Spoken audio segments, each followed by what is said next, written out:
할렐루야. 오늘은 요한 1서 말씀을 가지고 빛 가운데 사는 방법이라는 제목으로 말씀드리도록 하겠습니다. 여러분, 사람은 다양한 존재가 있습니다. 사람 안에는 우리가 겉으로 드러나는 육체 외에도 다양한 존재가 우리 안에 존재하고 있습니다. 선한 것도 있고요, 악한 것도 있어요. 우리 안에는 욕심도 있고 필요를 충족하려는 의지도 있습니다. 우리 인간은 실제로 보이지 않는 것으로부터 항상 지배를 당하고 있는지도 모르겠습니다.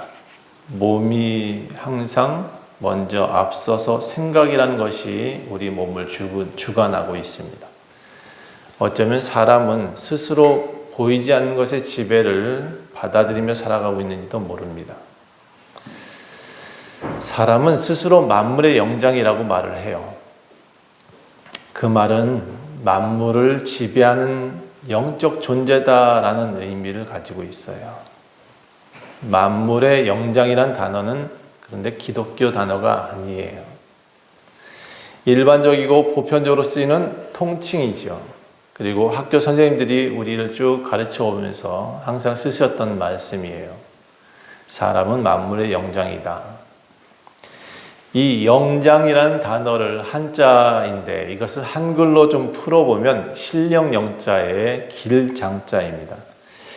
영묘한 능력을 지닌 존재, 만물을 다스린다라는 뜻을 갖고 있습니다. 성경에서도 사람을 가리켜 영적인 존재라고 말을 합니다. 그리고 하나님께서는 사람에게 모든 만물을 다스리게 하셨다라고 기록하고 있습니다. 다만 통칭으로 쓰이는 이 만물의 영장이라는 단어와 기독교가 말하는 만물을 다스리는 존재의 시작이 좀 다릅니다.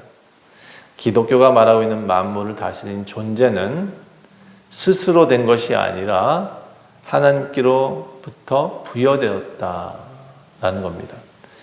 기독교는 인간 스스로 만물의 영장이 된 것이 아니라 하나님으로부터 만들어졌고 하나님의 생기가 불어넣어져서 만물의 영장이 되었다라고 하고 있습니다. 사람이 근데 스스로 만물의 영장이라고 자꾸 부릅니다. 그것은 인간이 스스로 영적 존재라는 것을 드러내기 위해서 무척이나 애를 쓰고 있는 거예요. 그래서인지 사람은 스스로를 포유동물이라고 말하지 않습니다.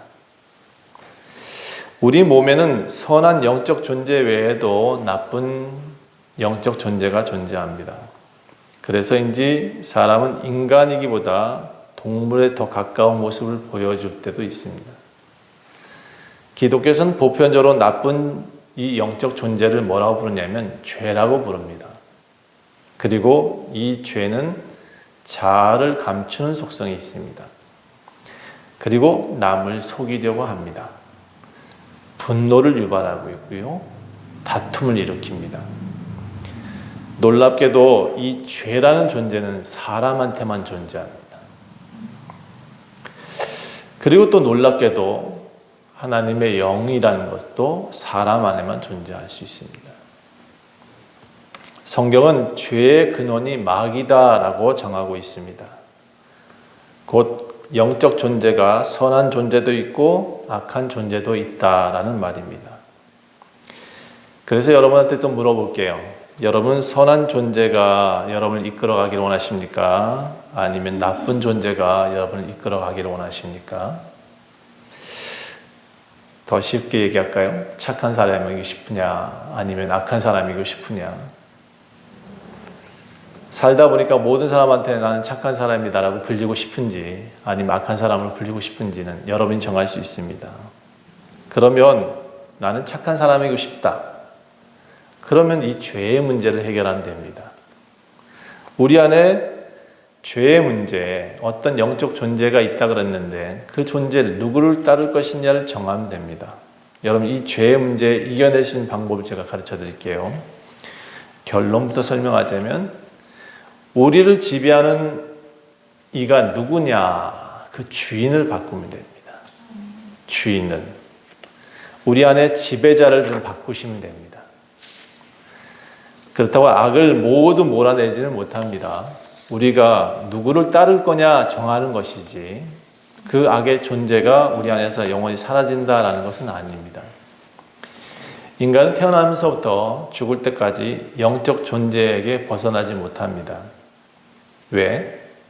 영적 존재니까 처음부터. 그래서 이 놀라운 비밀 한 가지 말씀드린다면 사람은 스스로가 가지는 믿음으로 악을 끄집어내기도 하고요. 그 믿음으로 그 악을 가둘 수도 있습니다. 우리가 믿음으로 선포하면 세상이 바뀌는 것처럼 믿음으로 선포하게 되면서 우리는 주인을 바꿀 수 있습니다. 그래서 믿음으로 구원을 얻는다. 영접하는 자, 곧 그 이름을 믿는 자들에게는 하나님의 자녀가 되는 권세를 주신다. 이렇게 우리가 스스로 선포하게 만들었습니다. 자, 오늘 본문은 그런 심오한 내용들이 지금 담겨 있습니다. 요한일서 1장 1절부터 4절까지는 요한일서를 쓴 배경이 나옵니다. 태초부터 있는 생명의 말씀에 관하여는 우리가 들은 바요, 본 바요, 그리고 자세히 보고 우리 손으로 만진 것이다. 이 책을 서술한 사람은 사도 요한인데요. 사도 요한이 말년에 에베소라는 소아시아 지역에서 살고 있었습니다. 그리고 그 소아시아 지역에 7교회가 있었는데 그들을 위해서 이 책을 기록합니다. 자신은 예수를 보았고 또 예수께 들었고 손으로 만지기도 했다. 그래서 그를 자세히 아는 사람 중에 하나다라고 분명히 말합니다. 그가 말하기를 이 영원한 생명이 우리에게 나타나셨다라고 말하고 있습니다. 사도 요한은 예수를 말하기를 단순히 예수님이라고 표현하지 않고 이분은 영원한 생명이시다. 이 생명은 영원하다라고 분명히 말합니다. 이 영원한 생명을 우리가 보았고 증언하여 너에게 전한다. 이분은 아버지 하나님과 함께 계시던 분이었고 우리에게 나타나신 분이시다. 이렇게 전하고 있습니다. 사도 요한은 예수님의 공생애를 목격한 한 증인입니다. 네. 그리고 모든 사람에게 선언합니다. 하나님께로부터 온 아들 예수다. 그래서 자기가 전한 예수는 조금도 의심할 수 없는 사실이라고 거듭해서 밝히고 있습니다. 3절은 이 사실을 더욱 분명하게 만들어주고 있습니다. 여러분, 우리가 보고 들은 바를 너에게 전하는 목적이 무엇이냐? 이 이유는, 이렇게 전하는 이유는 너희로 우리와 사귐이 있게 하려 함이다 라고 분명히 말합니다. 사귐이란 단어가 여러분 우리한테는 좀 생소하죠? 그렇죠? 그런데 사귄다라는 단어는 좀 많이 알고 있죠. 사귐이라니까 좀 이상하지만 사귄다.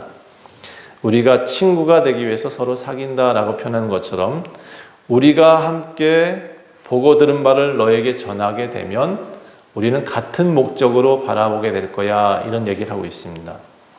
아버지와 그의 아들 예수와 함께 이제 사귀게 되면 함께 누리게 될 거야 라고 말합니다.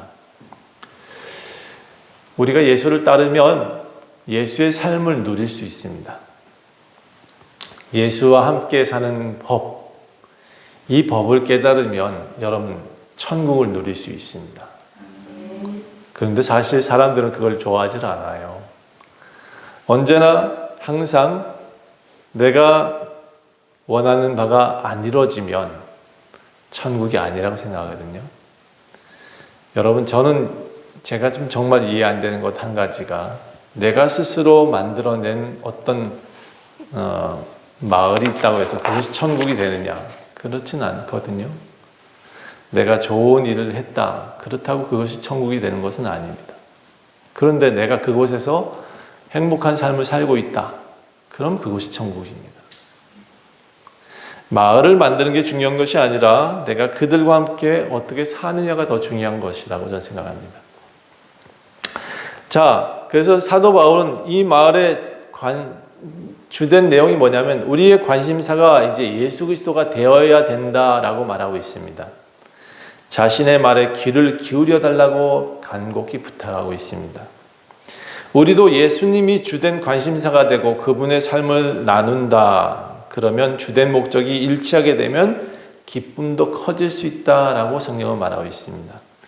이렇게 대화의 주제가 일치하고 관심사가 같아지면 우리 사귄다라는 말이 돼요. 친구가 된다. 우리 하나님 아버지와 그의 아들 예수 그리스도와 더불어 사귐과 누림이 있게 된다.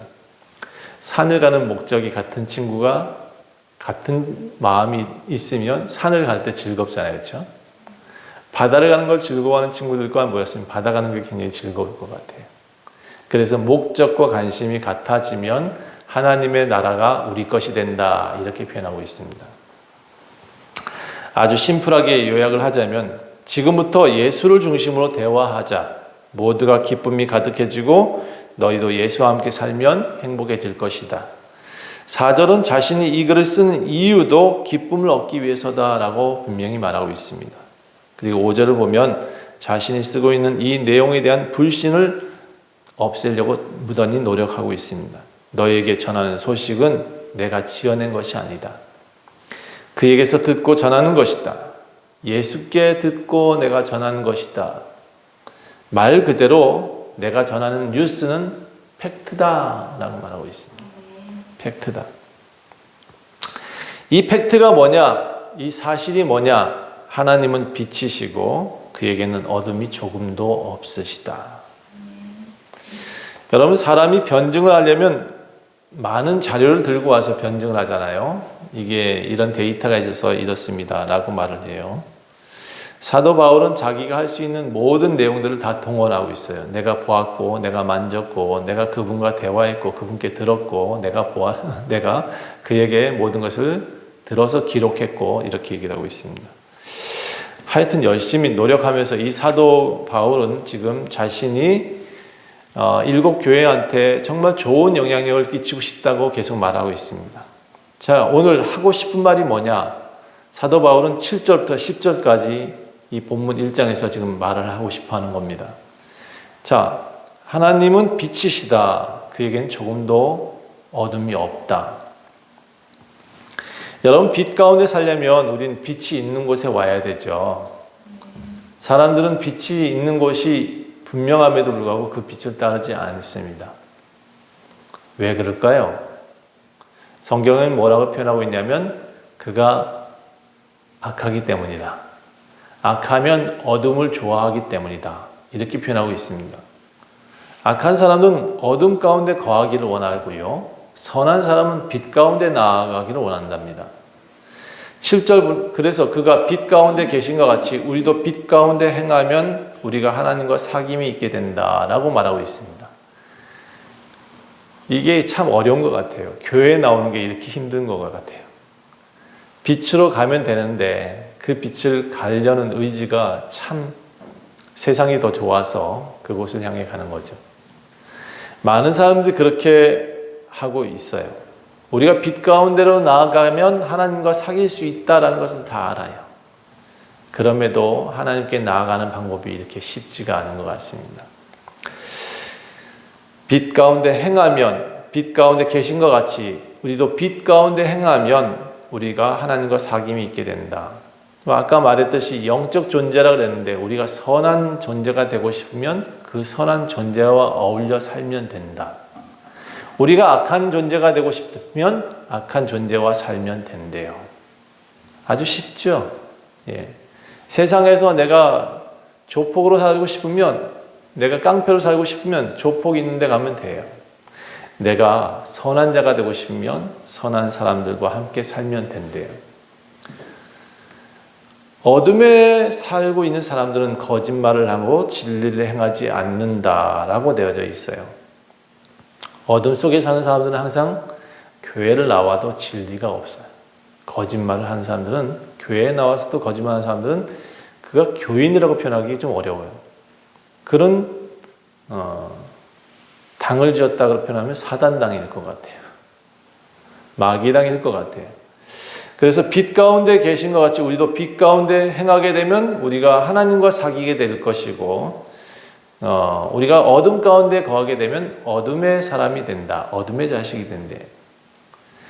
그래서 그 아들 예수의 피가 우리를 모든 죄에서 깨끗하게 하실 것이요 만일 우리 죄가 없다고 말하면 스스로 속이고 또 진리가 우리 속에 있지 아니할 것이요. 여기서 말하고 있는 어둠은 뭐라고 말하고 있냐면 거짓말하는 자를 어둠이라고 표현하고 있습니다. 제가 서론에서 말한 것처럼 인간 스스로 선한 영적 존재가 되는 방법이 여기 있습니다. 선한 존재가 되는 방법은 선한 곳에 나오는 것이요. 빛 가운데 나오는 것이라고 표현했고, 우리가 스스로 선한 존재가 될 수도 있고 우리가 스스로 악한 존재가 될 수도 있다.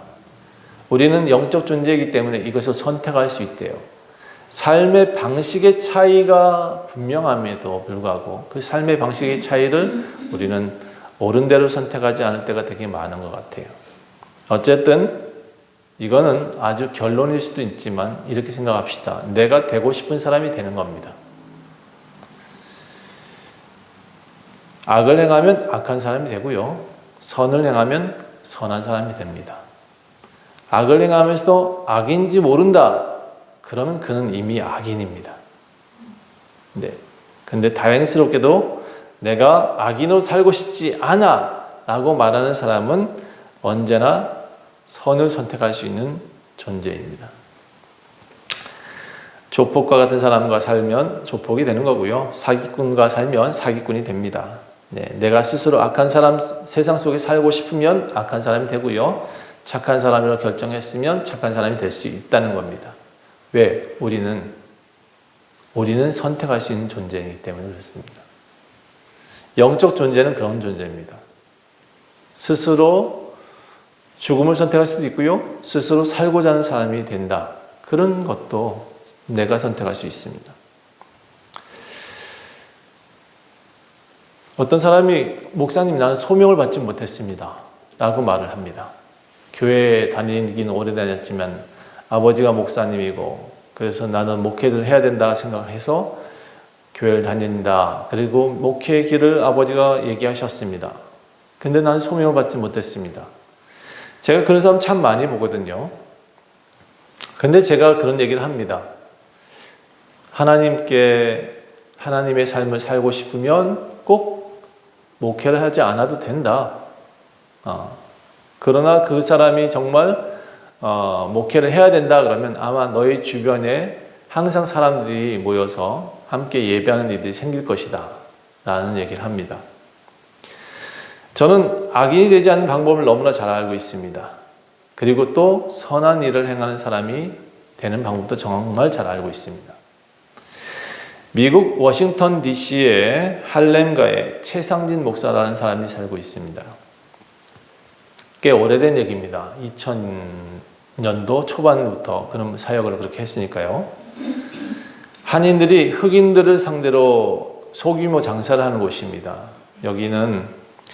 그런데 이 지역에는 노숙자들이 진짜 많대요. 워싱턴 DC 하면 미국의 수도잖아요. 그런데 바로 뒤에는 딱 몇 킬로 뒤에는 노숙자들이 살고 있는 공간이 있습니다. 거기는 마약 중독자들이 산대요. 이곳을 보고 최상진 목사님이 가서 그들을 돕겠다고 평화 나눔 공동체를 만들었습니다. 처음 몇 년 동안은 급식 봉사를 해도 노숙자들이 참 콧방귀만 꼈다 그래요.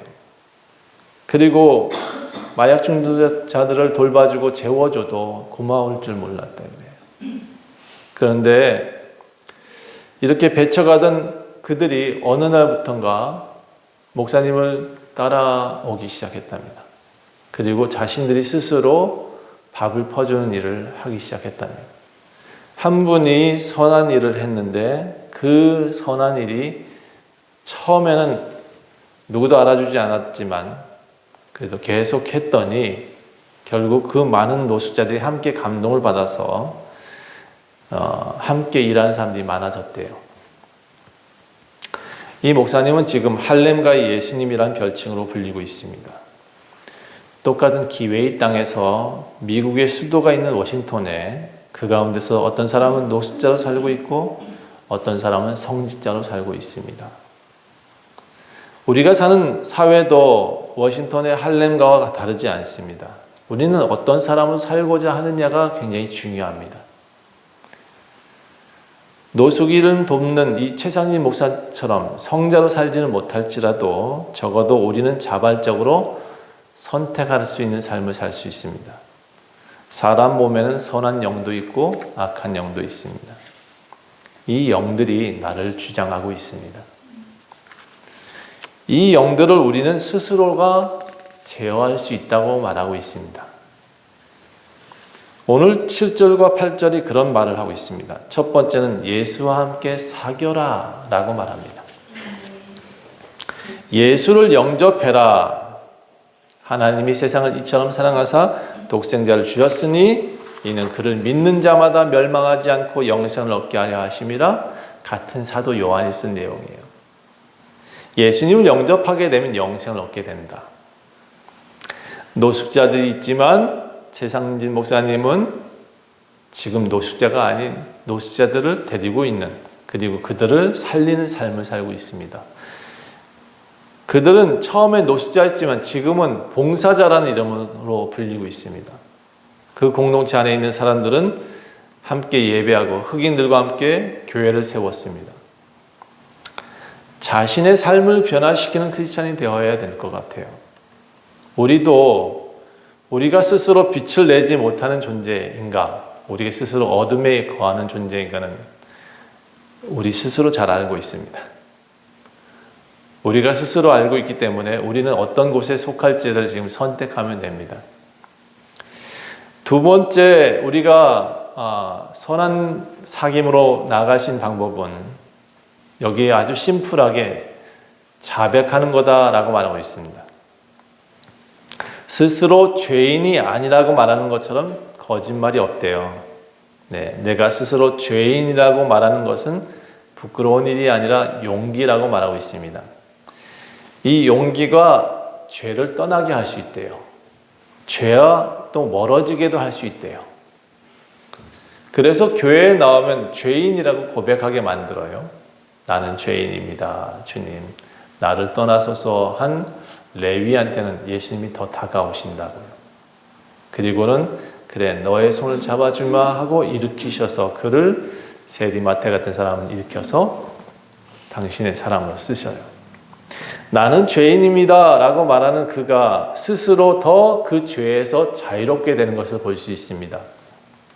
9절을 보면 만일 우리가 우리 죄를 자백하면 그는 미쁘시고 의로우사 우리 죄를 사하시고 우리를 모든 불의에서 깨끗하게 하실 것이요 만일 우리가 범죄하지 아니하였다 하면 하나님을 거짓말하는 이로 만드는 것이니 또한 그의 말씀이 우리 속에 있지 아니하리라. 우리가 하나님 죄가 없어요 라고 말하면 하나님을 거짓말한 자로 만든다 라고 말하고 있습니다.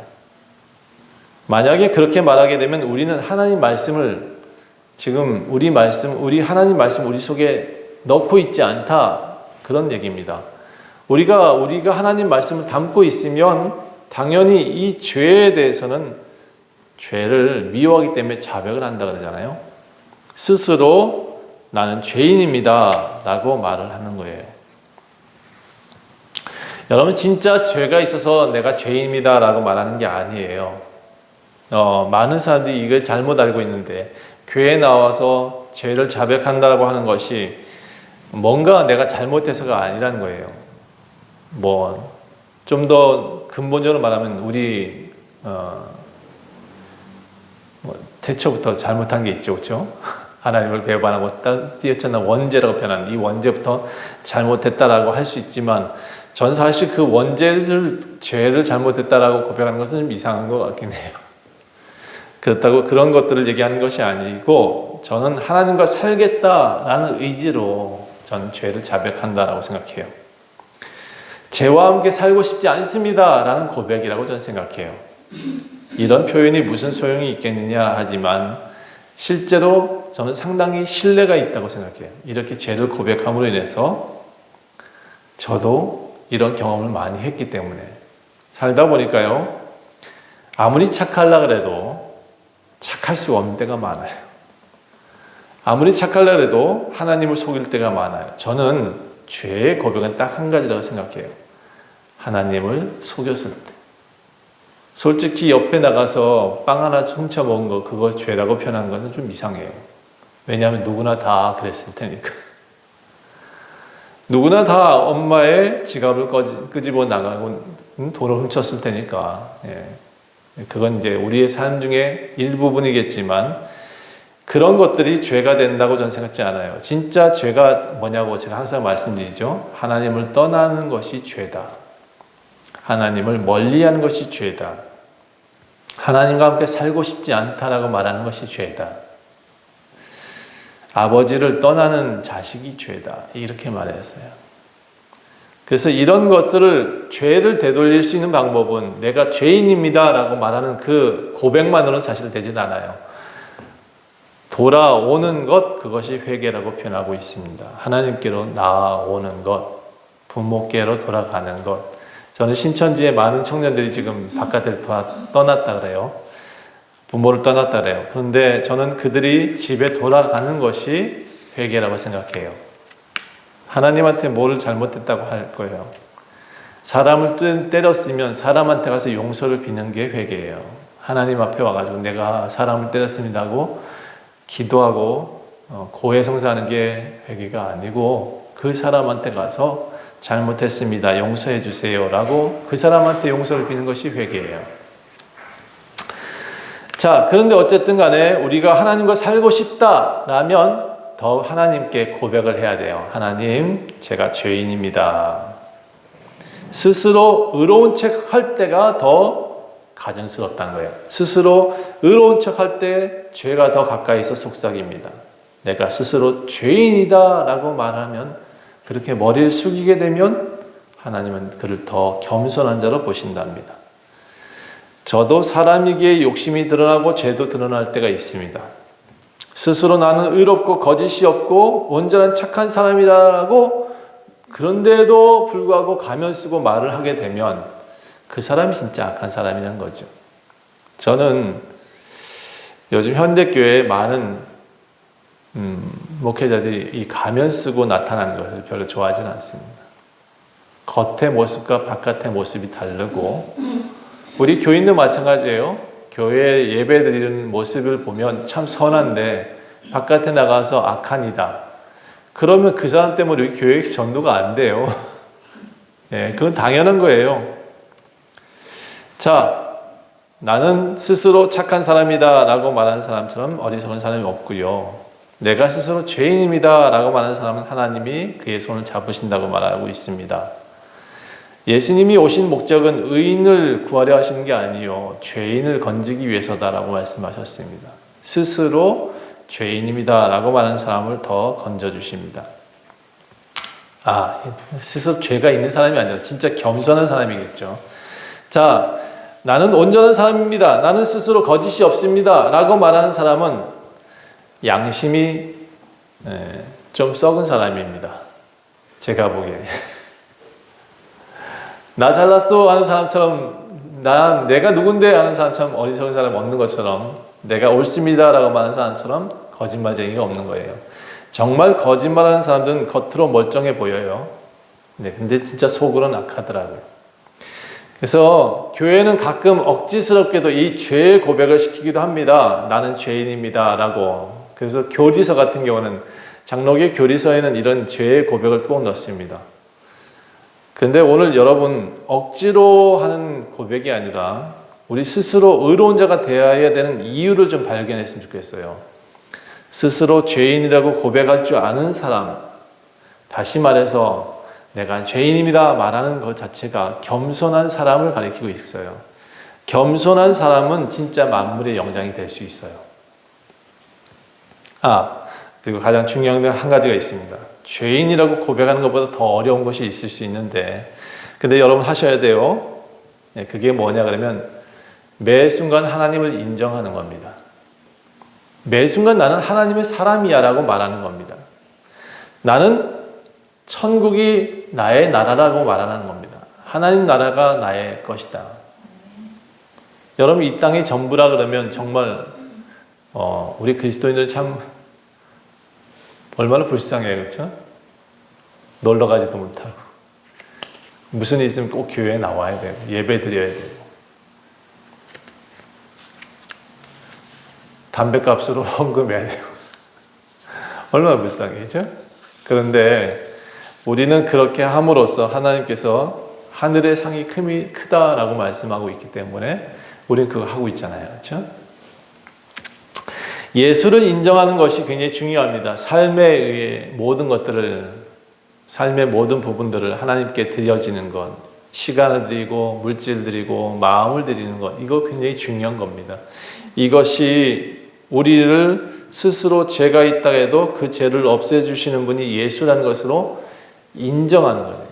그분을 인정함으로 우리는 우리 죄를 깨끗하게 해주실 예수님과 함께 살아갈 수 있는 방법입니다. 교회에서 아무리 열심히 한다 그래도 내가 의롭다라고 드러내는 사람처럼 어리석은 사람이 없고, 내가 죄인입니다라고 말하는 그 사람이 그가 더 큰 사람이라고 성경은 말하고 있는 겁니다. 자, 9절을 다시 한번 읽어봅시다. 그래서 성경은 이렇게 하는 사람이 옳다라고 말하고 있습니다. 시작. 만일 우리가 우리 죄를 자백하면 그는 미쁘시고 의로우사 우리 죄를 사하시며 우리를 모든 불의에서 깨끗하게 하실 것이요. 이 자백이라는 단어가 우리는 스스로 죄를 고백한다라고 말하는 고해성사라고 생각하면 안 됩니다. 이건 고해성사가 아니고 스스로 삶을 돌이키겠다라고 선언하는 겁니다. 여러분, 매일 죄를 짓고 난 다음에 이것 반복한다고 해서 죄가 없어지는 건 아닙니다. 진짜 죄가 없어지길 원하신다. 그러면 예수 안에 사는 겁니다. 예수가 우리를 죄를 깨끗하게 해주시는 겁니다. 예수가 모든 불의에서 우리를 깨끗하게 하신다라는 겁니다. 여러분, 매일 죄를 짓고 난 다음에 고해성사하는 건 참 어리석은 겁니다. 그러므로 여러분, 제일 먼저 해야 될 것은 빛 가운데 나아오는 것이고 빛 가운데 사는 겁니다. 오늘은 하나님이 빛이라고 그랬잖아요. 그렇죠? 하나님 빛이고 예수 그리스도가 빛입니다. 길이요 진리요 생명이라고 말했습니다. 우리는 방향을 잘 설정해야 되는데 방향을 잘못 갈 때가 너무 많습니다. 내가 옳아요? 내가 주인이에요? 그렇게 말하는 순간 죄의 고백은 고사치고 내가 스스로 의롭다라고 말할 때가 더 많죠. 그런 사람일수록 하나님은 거짓되다라고 말하고 있는 겁니다.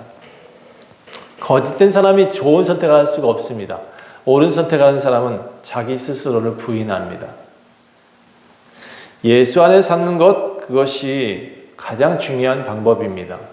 하나님 빛으로 나아오는 것, 그것이 정말 큰 의지입니다. 그러나 그 의지를 통해서 우리는 하나님과 함께 사는 공동체 생활을 할 수 있습니다. 저는 좋은 공동체를 만들고 싶습니다. 강요가 아닌 어떤 사랑으로 뭉쳐진 공동체. 여러분, 아무리 할렘가라 할지라도 빛으로 살아가는 사람이 있습니다. 용기가 있어야 돼요. 우리가 스스로 하나님과 함께 살겠다는 의지가 있어야 돼요. 그렇게 하나님과 함께 살겠다는 의지는 아무리 지저분한 동네에서도 빛이 난다고요. 그 용기가 그를 성자라고 불리고 있습니다. 여러분, 나는 하나님의 사람으로 살 거야. 단호한 선택을 하셔야 합니다. 이 선택만이 내가 독특하게 믿음의 사람이라고 인정받을 수 있는 방법이고 하나님도 나를 의롭다 할 수 있는 방법입니다. 내가 선택할 수 있습니다. 내가 영적인 사람이면 내가 분명히 죄인으로 살 것인지 선한 삶을 살 것인지 나는 기독교인으로 살 것인지 나는 세상인으로 살 것인지를 분명히 선택할 수 있는 겁니다. 그러므로 여러분 이제 결단해야 됩니다. 죄인으로 살 것인지 예수와 함께 살 것인지, 나는 할렘과의 노숙자로 살 것인지 아니면 성자로 살 것인지. 마지막으로 한 가지 더 추가한다면 우리는 이 모든 것들을 다 하나님 말씀 속에서 배우고 깨닫습니다. 그래서 우리는 이 성경에서 바른 것을 찾고 구해야 될 것입니다. 이 방향을 지시하는 것이 성경에 있습니다. 하나님을 믿으면 하나님 음성이 들립니다. 그리고 하나님을 따르면 그 성경이 읽어질 겁니다.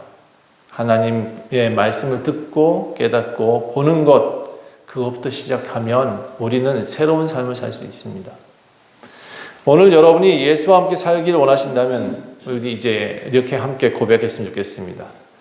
다 함께 기도해 볼까요? 기도하겠습니다. 주님 내 마음에 들어와 함께 하겠습니다. 주님 내 마음에 들어오세요. 주님 내 마음에 들어오세요. 나를 주장하세요. 나를 주장하세요. 나의 모든 죄를 고백하오니 나의 모든 죄를 고백하오니 나를 용서해 주세요. 나를 용서해 주세요. 영원히 나를 이끌어 주시고 영원히 나를 이끌어 주시고 나의 손을 붙잡아 주세요. 나의 손을 붙잡아 주세요. 주님은 나의 주님은 나의 유일한 구원자이십니다. 유일한 구원자이십니다. 예수 그리스도의 이름으로 간절히 기도하였습니다. 예수 그리스도의 이름으로 간절히 기도했습니다. 아멘. 함께 기도하겠습니다. 하나님, 우리는 삶을 살아갈 때 선택할 수 있음을 알게 되었습니다. 빛으로 살 것인지 어둠으로 살 건지 선택할 수 있습니다. 내가 영적 존재이기 때문에 그렇습니다. 하나님을 따를 것인지 아니면 세상을 따를 것인지도 내가 정할 수 있습니다. 내가 어디에 속하느냐에 따라서 나의 삶의 방향이 달라질 수 있습니다. 세상이 바라보는 나의 모습도 달라질 수 있습니다. 우리 교회 성도들 모두가 빛으로 살게 하시고 하나님 빛 가운데 살아서 그들이 영광을 나타내며 살아갈 수 있도록 도와주시옵소서. 아멘. 감사드리며 예수 그리스도 이름으로 간절히 기도합니다. 아멘.